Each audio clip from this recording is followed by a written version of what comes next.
Hey there, creepy peeps, and welcome to another new movie review. Today I'm going to be talking about House on Willow Street, which I know on IMDb says 2016, but the release date here was in March of 2017, so it's still new, okay? So House on Willow Street is directed by Alistair Orr, and it stars Sharni Vinson from You're Next.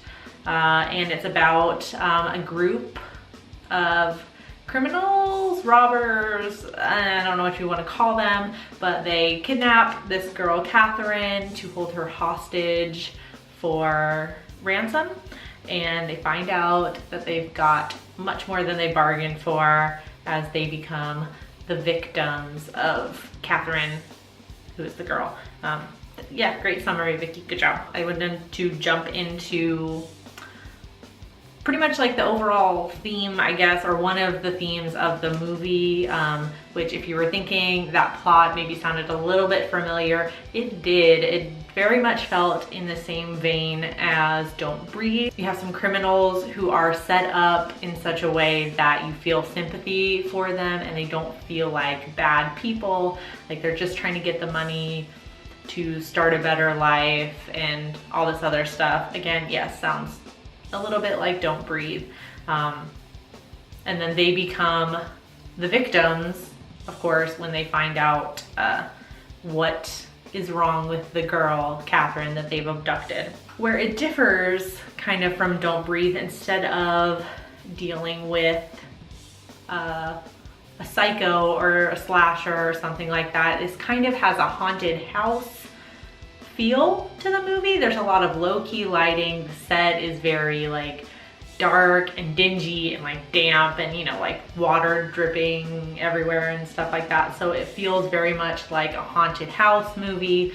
There's a lot of like tracking shots of like long hallways and characters moving slowly down them, you know, typical haunted house stuff. There was a surprising amount of nods to other films, or at least I think there were a lot of nods to other films in this movie. There was definitely a lights out gag in the film, so I'm pretty sure Alistair Orr or whoever definitely at least saw the short Lights Out, because there's absolutely a nod to that in the movie. I also noticed a gag that was similar to another David F. Sandberg short, which I don't remember the name of it, but it's the one with the picture, and every time the girl looks back, the subject of the picture has moved and is getting closer.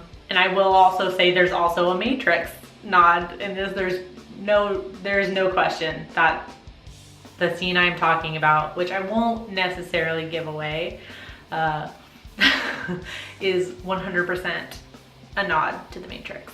And if you watch this movie, you'll know exactly what I'm talking about when you see it. And if you have seen it, you probably know exactly what scene I'm talking about. It definitely feels like Don't Breathe meets The Exorcist, because you got like demon possession in here instead of them, you know, trying to rob somebody that knows how to defend themselves, and they end up being the victims. They end up being the victims of a girl possessed by a demon. You get supernatural type vibes from this film as soon as they enter the house, which is right at the beginning of the movie. As far as acting performances go, I feel like everyone had a solid performance. The actress that plays Catherine, Carolyn Burchell, I like the physicality she brought to the performance. There were a lot of times where it felt like it was like, well, very physical, but kind of like animalistic almost, like she was a caged animal or something. I did enjoy that. It made her a little scarier.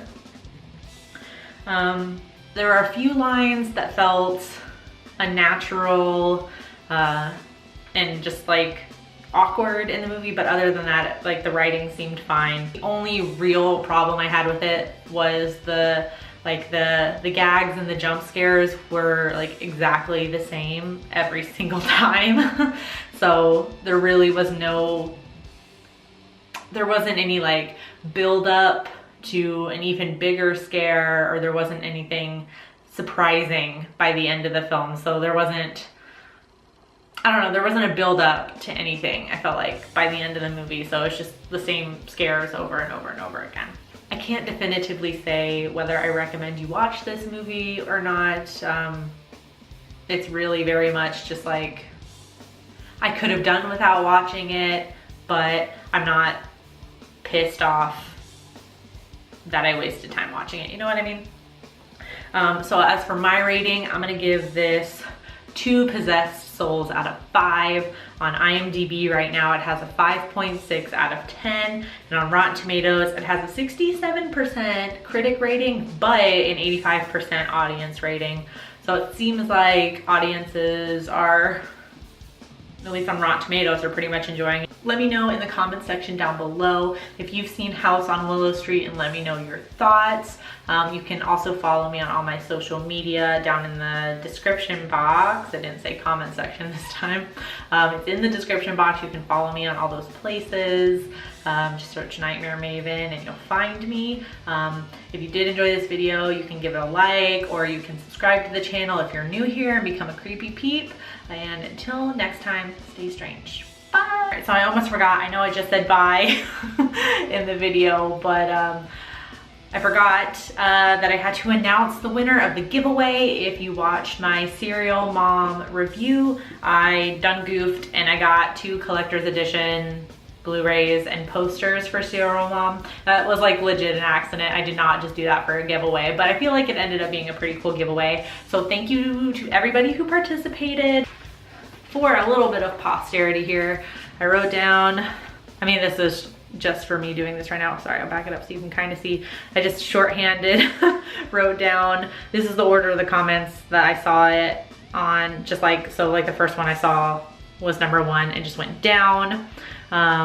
So thank you to everyone that participated. I'm about to do the random number generator now. It was already set 0 to 15 from the last thing I did, so I'll just leave it at that, which is pretty close. There was 12 people that commented. So if we just get something that's not included, I'll just hit it again so you can see. I'm about to press it. 9. Right? 9. Okay, sorry, it was backwards on the thing. So 9 is RJ. Congratulations. I know you've been subscribed to me for a while now, and I really very much appreciate all the comments and kind words you have to say on my videos and other social media stuff. So congratulations, RJ. I'll send you a direct message via YouTube. So look for it there, and you can let me know where you want your collector's edition Serial Mom and poster, for real. Stay strange. Bye.